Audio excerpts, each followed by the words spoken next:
Hello everyone, welcome back to our channel. Today we will practice some fill in the blanks questions based on previous year SSC CGL. तो SSC CGL में important fill in the blanks questions की हम आज practice करेंगे जो आपके upcoming examination के लिए भी important रहेगा. So let's start. Number 1. He will impart no information dash anyone. He will impart no information dash anyone. Options है from, with, for, to. From, with, for, to. क्या answer होगा इसका? He will impart no information from anyone, with anyone, for anyone या to anyone. Impart का मतलब होता है provide, देना, give. मतलब वो किसी को information नहीं देगा dash anyone. He will impart no information, कोई information नहीं देगा, कोई जानकारी नहीं देगा dash anyone. क्या आंसर होगा? फ्रॉम, विथ, फॉर या टू. आंसर हो जाएगा इसका to. He will impart no information to anyone. वो किसी को जानकारी नहीं देगा, किसी को कोई जानकारी नहीं देगा. आंसर इसका टू हो जाएगा. Impart means give, provide. बाकी आंसर क्यों नहीं होंगे? फ्रॉम क्यों नहीं हो सकता? He will impart no information from anyone. From हम तभी यूज करते हैं अगर उसे किसी से इन्फॉर्मेशन लेनी होती है ना. जैसे कहते कि we have to obtain information from him, मतलब हमें उससे जानकारी लेनी है. तो अगर किसी सोर्स से अब कुछ लेना है तो फ्रॉम का यूज करते हैं. लेकिन यहाँ तो इन्फॉर्मेशन प्रोवाइड करने देने की बात हो रही है तो फ्रॉम आंसर नहीं होगा. विद क्यों नहीं हो सकता? He will impart no information with anyone. ये किसी को इन्फॉर्मेशन देने की बात कर रहे हैं. विद को यूज करते हैं शेयरिंग में लिए, जैसे कि he will not share any information with anyone. अगर ऐसे लिखा होता तो विद यूज करते. इन्फॉर्मेशन शेयर करने की मतलब बांटने की बात हो रही है, लेकिन यहाँ इन्फॉर्मेशन प्रोवाइड करने की बात है तो विद भी नहीं होगा. फॉर अगर किसी पर्पस के लिए इन्फॉर्मेशन चाहिए होती तो फॉर का यूज करते. जैसे I need some information for for my plan. I need some information for my plan. मुझे अपने प्लान के लिए कुछ इन्फॉर्मेशन चाहिए. कोई पर्पस के लिए इन्फॉर्मेशन लेना होता तो फॉर यूज करते. लेकिन यहाँ किसी को इन्फॉर्मेशन देने की बात कर रही है, प्रोवाइड. और प्रोवाइड तो किसी को करेगा ना. कि will impart no information to anyone, मतलब किसी को वो कोई जानकारी नहीं देगा. किसी पर्पस के लिए नहीं, कोई शेयरिंग की बात नहीं कर रही है, किसी से इन्फॉर्मेशन देने की बात नहीं हो रही, किसी को इन्फॉर्मेशन प्रोवाइड देने की बात हो रही है. तो आंसर हो जाएगा to. he will impart no information to anyone. वो किसी को कोई जानकारी नहीं देगा. Answer is to. नेक्स्ट देखते हैं question 2. Jim suffered a dash of fortune. Jim ने फॉर्च्यून का, भाग्य का डैश सफर किया. डैश था. Jim suffered a dash of fortune. Revert, reverse, reversal, regress. Revert, reversal, reverse, regress. Revert का मतलब होता है या तो रिप्लाई, जैसे I didn't receive any revert on this email. मुझे इस ईमेल पे कोई रिवर्ट नहीं आया. तो रिवर्ट का एक मतलब रिप्लाई होता है और एक मतलब होता है रिवर्ट का कि सब पहले जैसा हो जाना. मतलब जो पहले वाली स्टेज थी उस पर वापस आ जाना, उसके लिए भी रिवर्ट यूज करते हैं. जैसे the school will revert to the old rules from tomorrow. कल से स्कूल वापस आ जाएगा अपने पुराने रूल्स पे, पुराने रूल्स फॉलो करेगा कल से. तो रिवर्ट के दो मीनिंग है, एक तो रिप्लाई, एक पहले जैसा हो जाना. रिवर्स, रिवर्स का मतलब क्या है? घूम जाना, ऑपोजिट, चेंज हो जाना, बदलाव आना, उसे कहते हैं रिवर्स. ठीक है, बिल्कुल उल्टा हो जाना, ऑपोजिट हो जाना. रिवर्सल, रिवर्सल का मतलब ही होता है ऑपोजिट. जो चीज पहले थी उसका बिल्कुल उलट पुलट हो जाना, चेंज होना जाना, रिवर्स हो जाना. रिवर्स वर्ब है और रिवर्सल नाउन, दोनों का मीनिंग सेम है. रिग्रेस, प्रोग्रेस होता है जैसे आगे बढ़ना, तो वैसे ही रिग्रेस होता है कि लाइफ में पीछे होना, आगे ना बढ़ पाना, उसे कहते हैं regress. So Jim suffered a dash of fortune. Revert of fortune, reverse, reversal या रिग्रेस.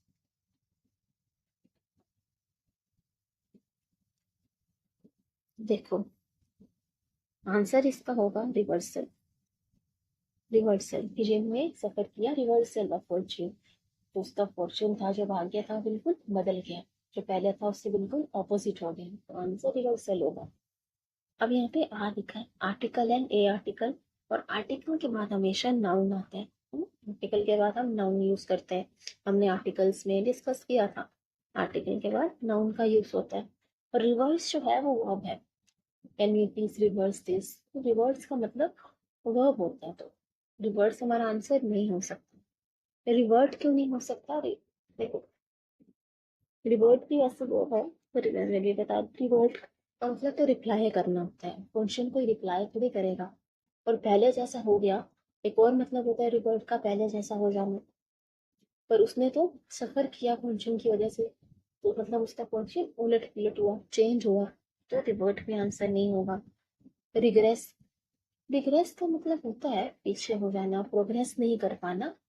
लेकिन जेम्स सफर का डैश ऑफ फॉर्च्यून का है।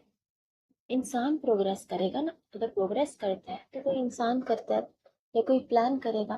फॉर्च्यून को भी प्रोग्रेस कर रहा है या रिग्रेस कर रहा है, या फॉर्च्यून की, भाग्य की बात हो रही है, तो भाग्य बिल्कुल उसका बदल गया, रिवर्स हो गया। जो पहले था उससे बिल्कुल घूम के उल्टा उल्टा हो गया, ऑपोजिट हो गया। तो आंसर हो जाएगा James suffered a reversal of fortune. Revert का मतलब होता है reply, to return to former state, पहले जैसा हो जाना वापस। रिवर्स का मतलब चेंज, ऑपोजिट, बदल जाना, ठीक है, बिल्कुल उलट पुलट हो जाना। रिग्रेस का मतलब फॉल, डिक्लाइन, नीचे गिरना, ठीक है, पीछे होना। रिवर्सल का मतलब होता है change of something opposite to what it was before, जो चीज पहले थी उससे बिल्कुल बदल जाना, बिल्कुल उसका उल्टा हो जाना, उसे कहते हैं रिवर्सल। मतलब उसे सफर करना पड़ा अपने फॉर्चून के रिवर्सल की वजह से। उसका फॉर्चून पहले अच्छा होगा, फिर बिल्कुल अपोजिट हो गया, उसे शुरू से सफर करना पड़ा। आंसर रिवर्सल का। नेक्स्ट देखिए, Jyoti refuse to be dash by her long illness. ने लंबे बीमारी से ज्योति ने मना कर दिया डैश होने से। Jyoti refuse to be dash by her long illness, उसकी लॉन्ग इलनेस थी, जो लंबी चलती आ रही उसकी बीमारी थी, उससे उसने डैश होने से मना कर दिया, रिफ्यूज कर दिया। Dispensed, dispersed, dispirited, dispatched, dispensed, dispersed, dispirited, dispatched। Dispense, dispense का मतलब होता है टू प्रोवाइड समथिंग, कुछ प्रोवाइड करना है। डिस्पेंसरी सुना होगा, डिस्पेंसरी में मेडिसिन दी जाती है पेशेंट्स को, या कुछ प्रोवाइड किया जाता है। तो वैसे भी डिस्पेंस का मतलब होता है कुछ प्रोवाइड करना। डिस्पर्स, उस स्कूल में असेंबली होती है तो वहाँ बोलते हैं लास्ट में डिस्पर्स। डिस्पर्स का मतलब होता है मूव इन डिफरेंट डायरेक्शन, अलग अलग डायरेक्शन में मूव करना। जैसे असेंबली के बाद डिस्पर्स घूमते हैं, मतलब सारे बच्चे अपनी अपनी क्लास की तरफ अलग अलग डायरेक्शन मूव करना, ठीक है। डिस्पिरिटेड, डिस्पिरिटेड मतलब होता है टू लूज होप, उम्मीद खोना, होपलेस होना। और डिस्पैच मतलब कोई चीज कहीं पहुंचाना, डिलीवर करना, उसे कहते हैं डिस्पैच। तो Jyoti refuse to be dash by her long illness, answer हो जाएगा डिस्पिरिटेड। ये मतलब उसने होप खोना, होपलेस होना, अपनी बीमारी की वजह से होपलेस होना से मना कर दिया, निराशावादी होने से मना कर दिया अपनी बीमारी के जम पर, ठीक है। डिस्पर्स का मतलब प्रोवाइड करना होता है, तो आंसर डिस्पर्स मतलब मूव इन डिफरेंट डायरेक्शंस, वो मूव तो नहीं कर रही डिफरेंट डायरेक्शंस में। डिस्पैच कोई चीज के लिए पहुंचाना, तो उनकी सेंस नहीं दे रहा है, आंसर हो जाएगा dispirited. Dispirited means to have no hope, hopeless होना, कोई उम्मीद ना होना, कोई उत्साह ना होना। Dispatch means to send something to a place, कोई चीज कहीं पहुंचाना। Disperse means separate, go in different directions, अलग अलग डायरेक्शन में, अलग अलग दिशाओं की तरफ जाना। Dispense means to provide people with something, लोगों को कोई चीज प्रोवाइड करना, ठीक है। आंसर इसका डिस्पिरिटेड हो जाएगा, मतलब पॉप खोने से उसने मना कर दिया। इसको आप याद रख लेंगे। देखो डिस्पेंस कैसे याद कर सकते हो आप, डिस्पेंस, डिस्पेंस याद करो डिस्पेंसरी से। डिस्पेंसरी में मेडिसिन प्रोवाइड की जाती हैं, और डिस्पेंस का मतलब है to provide people with something, जिनको कोई चीज प्रोवाइड करना, ठीक है, उनको कोई चीज देना। तो डिस्पेंस आप याद रख सकते हैं डिस्पेंसरी से। डिस्पिरिटेड, dispirited means to lose hope, उम्मीद खोना, वो कैसे याद रखोगे? डिस्पिरिटेड, डिस्पिरिटेड, स्पिरिट कहते हैं, स्पिरिट हाई होनी चाहिए, एनर्जी हाई होनी चाहिए। डिस्पिरिटेड का मतलब हुआ लो एनर्जी, खौफ ना होना, कोई उत्साह ना होना। जैसे स्प्राइट, स्प्राइट पी के एनर्जी आ जाती है। और डिस्पिरिटेड मतलब जब स्प्राइट पीने का भी मन नहीं करे, बिल्कुल कोई उम्मीद ना हो, कोई एनर्जी ना हो, उसको हम याद कर सकते हैं डिस्पिरिटेड की। स्प्राइट पीने का भी मन नहीं कर रहा या स्प्राइट पी के भी एनर्जी नहीं आ रही, उससे याद रखना डिस्पिरिटेड। और क्या वर्ड थे? डिस्पेंस, डिस्पर्स का मतलब होता है to move in different direction, disperse. ठीक है, डिस्पर्स आप लोग याद रख लीजिए। नेक्स्ट देखते हैं, ही was dash by nature and सो वो अवॉइडेड ऑल कंपनी। उसका नेचर, उसका स्वभाव डैश था, and so avoided all company, इसलिए वो लोगों से दूर रहता था, किसी का साथ अवॉइड करता था, कंपनी अवॉइड करता था। तो क्या आंसर आएगा? ही was dash by nature, anti social by nature, timid by nature, gregarious by nature और कॉर्डियल बाय नेचर। वो कंपनी अवॉइड कर रहा है, लोगों से दूर था, किसी का साथ अवॉइड करता था, उसका नेचर कैसा हो?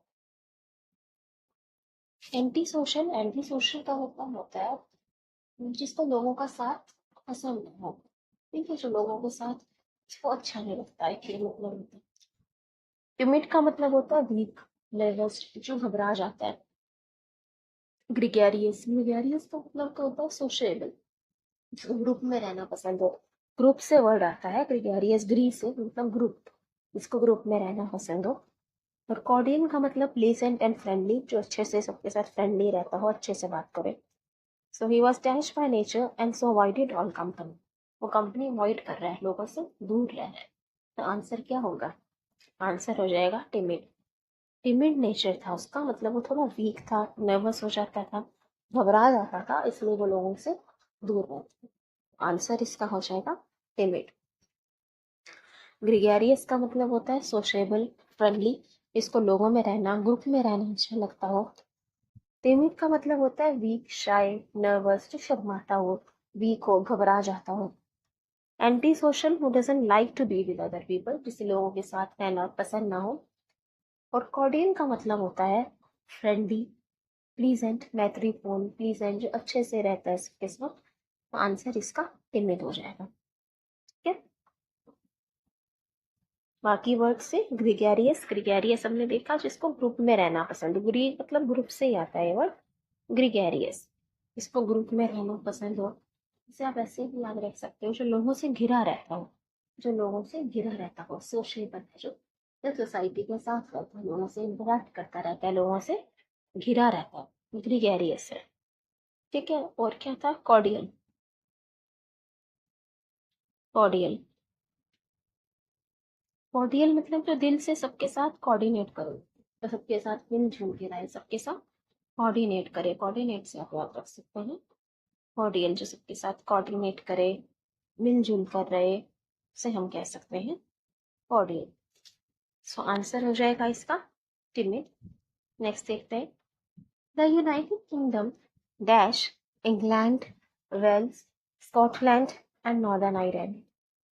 The United Kingdom dash England, Wales, Scotland and Northern Ireland. Comprises of, comprises, consists, combines. Comprises of, comprises, consists, combines. United kingdom क्या करता है? इंग्लैंड, वेल्स, स्कॉटलैंड और नॉर्दर्न आयरलैंड को कंबाइन का मतलब तो होता है कि जोड़ता है, ठीक है, कंबाइन कर रहा है इनको। कंसिस्ट, कंसिस्ट का मतलब होता है इंक्लूड करता है, मतलब यूनाइटेड किंगडम में ये सब आते हैं, England, Wales, Scotland, Northern Ireland, इन सबको कंसिस्ट करता है, इन सबको इंक्लूड करता है। कंप्राइजेस का मतलब भी कंसिस्ट ऑफ होता है, कंप्राइज का मतलब भी होता है कंसिस्ट ऑफ समथिंग, किसी चीज को इंक्लूड करना। तो क्या आंसर होगा? देखो, कंबाइन आंसर नहीं होगा। कंबाइन का मतलब हुआ किसी को जोड़ता है, मिलाता है, तो कंबाइन नहीं होगा। ये कहना चाह रहा है कि यूनाइटेड किंगडम इन सबको इंक्लूड करता है, तो आंसर कंसिस्ट होना चाहिए, लेकिन यहाँ कंप्राइजेस करेंगे हम, आंसर होगा कंप्राइजेस। क्योंकि अगर हम सिर्फ लिखते United Kingdom consist, England, Wales, Scotland and Northern Ireland, वो कंप्लीट सेंस नहीं देगा। आंसर होना चाहिए कंसिस्ट ऑफ, मतलब इन सबको इंक्लूड करता है। Consist what? Consist of England, Wales, Scotland and Northern Ireland. तो आंसर कंसिस्ट ऑफ होना चाहिए, लेकिन कंसिस्ट ऑफ तो हमारे पास ऑप्शन में ही नहीं है। अभी हमने देखा कि कंप्राइज का मतलब होता है कंसिस्ट ऑफ, कंप्राइज का मतलब ही है कंसिस्ट ऑफ, तो आंसर कंप्राइज ही हो जाएगा। कंप्राइज ऑफ आंसर क्यों नहीं हो सकता? कंसिस्ट का मतलब होता है कंटेन, इंक्लूड, कंप्राइज मतलब consist of, comprise of answer क्यों नहीं हो सकता? तो कंप्राइज का मतलब ही होता है कंसिस्ट ऑफ। ठीक है, तो अगर कंप्राइज के बाद हम दोबारा ऑफ लगा दें तो कंसिस्ट ऑफ हो जाएगा, दो बार ऑफ आ जाएगा, क्योंकि कंप्राइज का मतलब ही है कंसिस्ट ऑफ। तो अगर दोबारा हमने कंप्राइज ऑफ लिख दिया, कंसिस्ट ऑफ दो बार ऑफ हो जाएगा, सुपरफ्लुअस हो जाएगा। तो इसलिए आंसर सुपरफ्लुअस हो जाएगा। सुपरफ्लुअस समझते हो ना, मोर देन नीडेड। ऑफ दो बार बोलने की जरूरत नहीं है, तो आंसर इसका हो जाएगा कंप्राइजेस।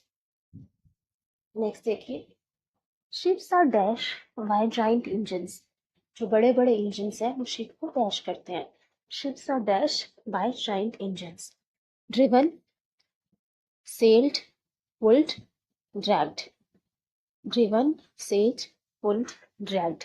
ड्रिवन मतलब चलाते हैं, जो जाइंट इंजन्स हैं वो शिप्स को ऑपरेट कर रहे हैं, चला रहे हैं। Sailed, sail means to travel on water. Pull मतलब खींचना, ट्रैक का मतलब भी एक तरफ खींचना होता है। So ships are dash by giant engines, engines क्या कर रहे हैं? शिप्स को खींच रहे हैं, उन्हें चला रहे हैं, ऑपरेट कर रहे हैं, या फिर ट्रेवल कर रहे हैं वाटर पे। आंसर हो जाएगा इसका driven. Ships are driven by giant engines. Driven means to operate और कंट्रोल अ मशीन और व्हीकल, मतलब उसको ऑपरेट कर रहे हैं, उसको चला रहे हैं, कंट्रोल कर रहे हैं। इंजन जो है शिप को कंट्रोल कर रहे हैं, ऑपरेट कर रहे हैं।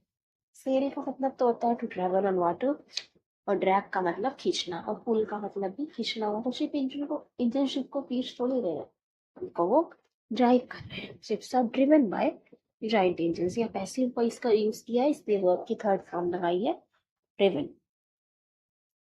ठीक है। 7, she point her rival dash the gold medal, उसने पाइट कर दिया अपने राइवल को गोल्ड मेडल के लिए। Near the gold medal, for the gold medal, with the gold medal, to the gold medal. Gold medal के पास, गोल्ड मेडल के लिए, गोल्ड मेडल के साथ, या गोल्ड मेडल तक से rival dash the gold medal. Fight का मतलब क्या है? बीट, किसी को कंपटीशन में बीट करना, हराना, उसे कहते हैं फाइट। किसी को बीट करना, अपने कंपेटिटर को किसी कंपटीशन में बीट करना, हराना, उसे कहते हैं फाइट। सो फाइट है राइवल, क्या करेंगे? गोल्ड मेडल के पास फाइट करेंगे। गोल्ड मेडल से, गोल्ड मेडल का आंसर हो जाएगा सिपाही कर राइवल फॉर द मेडल। उसने बीट किया अपने राइवल को, कंपटीटर को गोल्ड मेडल के लिए। Answer is four. Fight means beat someone in a race और कंपटीशन, किसी रेस में, किसी प्रतिस्पर्धा में बीट करना, किसी को हराना। और आ जाएगा आंसर। नेक्स्ट देखिए, बाय मॉर्निंग द फरी ऑफ द फ्लड्स डैश, सुबह तक, सुबह से, बाय मॉर्निंग सुबह तक, द फरी ऑफ द फ्लड्स, जो फ्लड्स का जो फरी थी, फरी मतलब जो एंगर था, जो प्रचंड रूप था, जो फ्लड्स आ रहे थे, डैश हो गए। receded, abated, abate, retired, receded, abated, abate, retired। Retired क्या होता है? किसी को जब टर्म ऑफ सर्विस पूरा होता है तो अपना जॉब जब ना क्या कंप्लीट कर लेते हैं अपना टर्म ऑफ सर्विस, उससे कहते हैं रिटायर ना। तो यहाँ पे फ्लड थोड़ी वो रिटायर हो जाएगा, तो ये आंसर नहीं होगा। रिसीडेड, अबेटेड या अबेट। ठीक है, आंसर होगा अबेटेड। अबेटेड, अबेटेड मतलब टू बिकम लेस स्ट्रॉन्ग, मतलब जो फ्लड्स थे, जो बाढ़ आ रही थी, वो थोड़ी कम तीव्र हो गई, जो प्रचंडता थी, जो बाढ़ आ रही थी जिस प्रचंडता से, वो कम हो गई, धीमी हो गई। तो आंसर अबेटेड होगा। Abated means to become less strong. बाकी ऑप्शन देखिए। अबेट, अबेट का मतलब होता है to flow away from the land, land से थोड़ा दूर जाकर बहना, to flow away from the land. Recede means move away and disappear, गायब हो जाना। Retire means to leave employment, छोड़ देना एम्प्लॉयमेंट, उसको कहते हैं रिटायर। सो आंसर इसका हो जाएगा अबेटेड। अब फ्लड रिटायर तो होगा नहीं, अबेट मतलब to flow away from the land, वो भी नहीं होगा। Recede means move away and disappear, एकदम गायब हो जाना, तो फ्लड एकदम गायब भी नहीं हो जाएगा।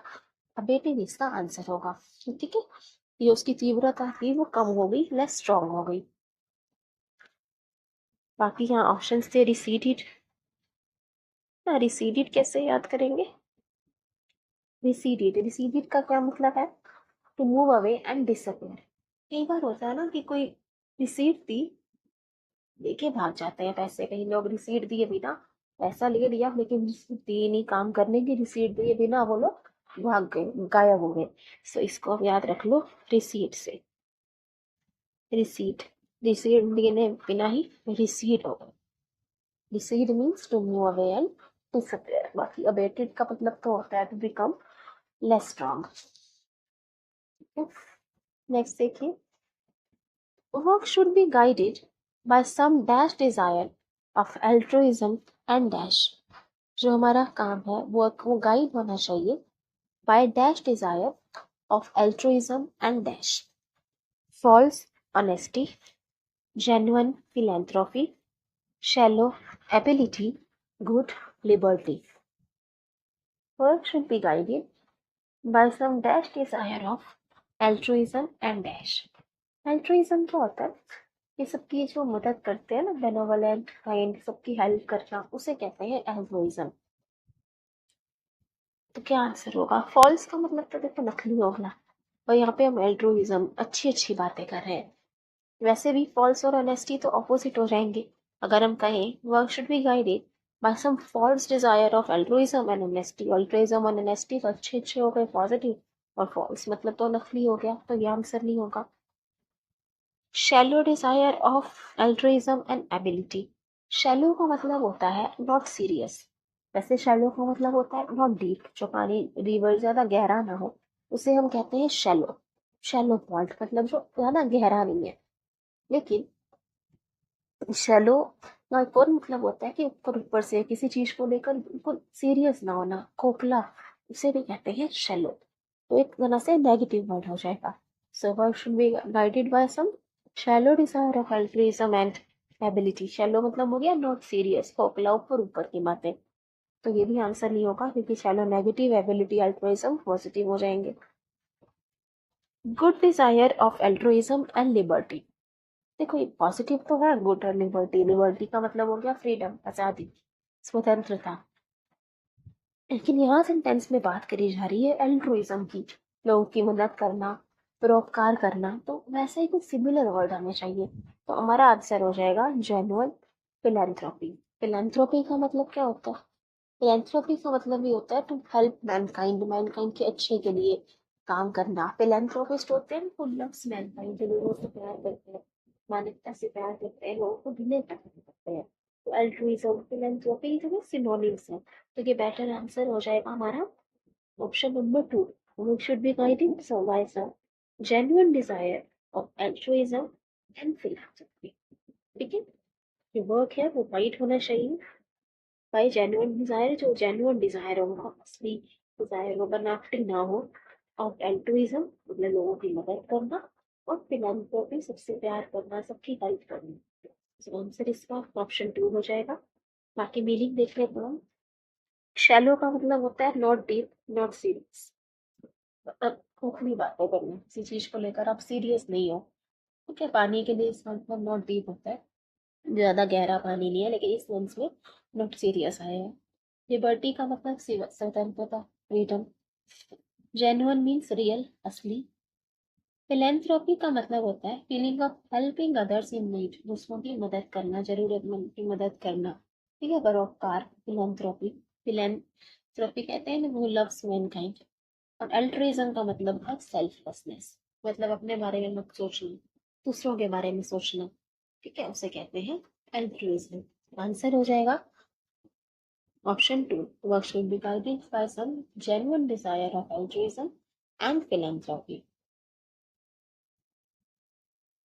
एल्ट्रुइज्म का क्या मतलब है? Selflessness.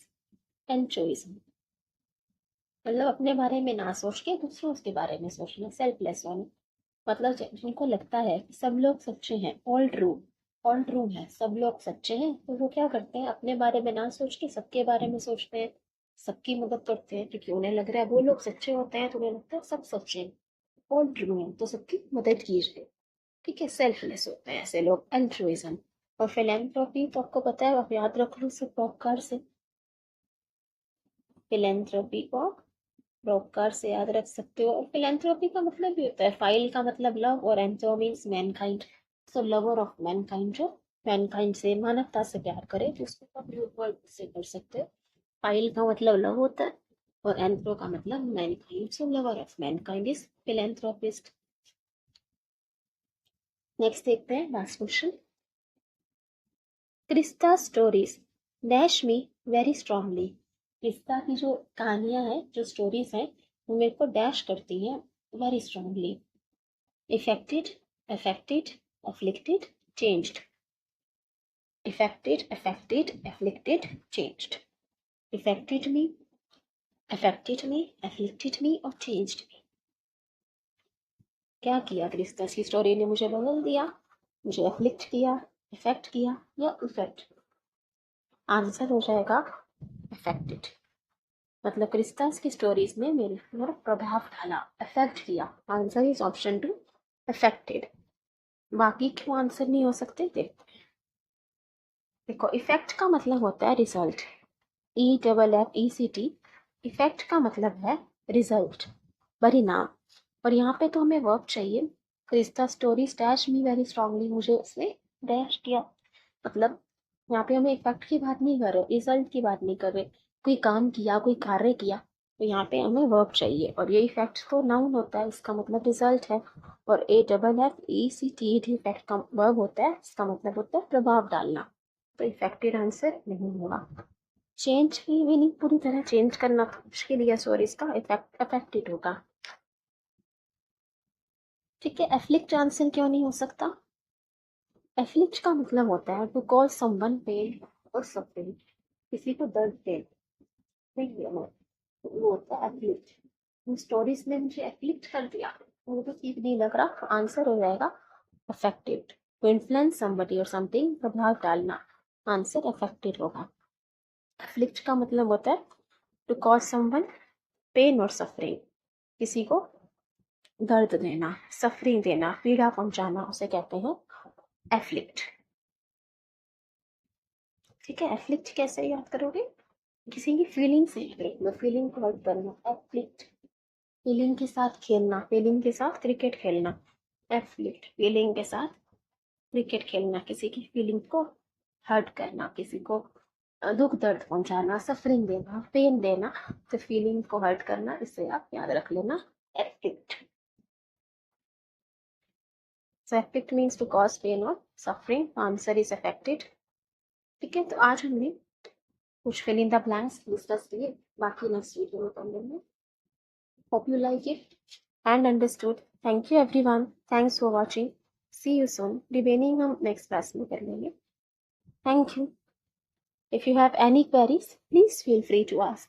I welcome your suggestions. Please like, share and subscribe. Thank you. See you soon.